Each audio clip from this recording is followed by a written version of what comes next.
Jenna, the president's meeting with Singapore's Prime Minister Lee Hsien Loong covered a range of topics. The two most important focused on developing a strategy for peace in the Indo-Pacific, and secondly, also discussing Russia's war in Ukraine. Today, Singapore and the United States are united and sending the message to all nations, regardless of their size or population. They are equal in their rights on the global stage.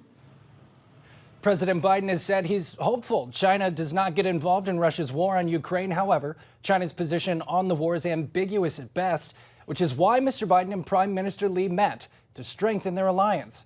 Singapore imposed sanctions on Russia for invading Ukraine. Those sanctions include a ban on 4 banks from doing business with Russia and an export ban on technology and military items as well.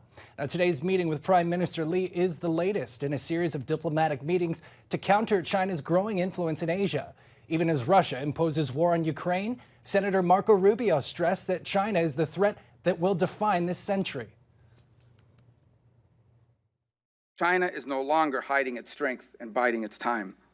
Since 2012, Xi Jinping's words and actions make it clear that Beijing believes it now has enough power to begin to remake the international order its image. And the time has come for China to reinstate itself as the Middle Kingdom, the dominant power in the Indo-Pacific and eventually the world. Other issues discussed with Prime Minister Lee include revamping the supply chain, addressing the humanitarian crisis in Myanmar, and holding North Korea accountable for destabilizing missile launches.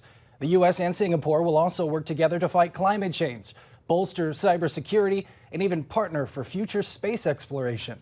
Today's meeting signals Asia has become a priority for U.S. foreign policy, boosting alliances as the war in Ukraine pushes on.